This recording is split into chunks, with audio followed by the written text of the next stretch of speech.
Okay, let's take a look at assignment number 2 for input and output, and I'll show you what we're expecting to see. Let's go take a look at the assignment, which I actually have to get to a second, sorry. Assignment number 2. All right, this one we're going to do some math, some basic math, and use some numbers in our input. So we're going to ask for 3 ages and 3 weights of, assumingly 3 different people in your class or something like that. Just people in general, really, it doesn't have to be classmates.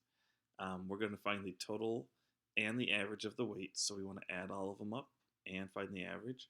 We want to add them all up and find the average of the ages, and then output those to the screen. I mentioned that we can do this using the same input process output, and this is the one that will trick people up, and my first tip will be about this is how to convert the numbers. So let's take a look at what it's going to look like when we run it.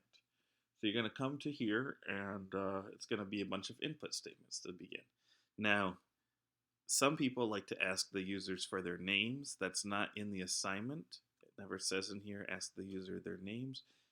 But you certainly can if you want to make it more friendly and list some names instead of just student 1, 2, and 3. But let's just say that I have some ages.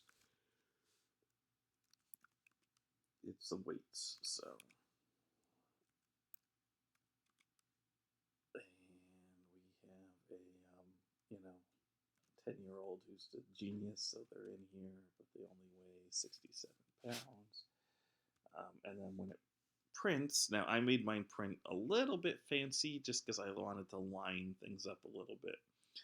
So here's the ages over here, and the total age, and the total, and the average age. Now that's just kind of interesting. It just so happened that I got a third, and so it goes forever like that.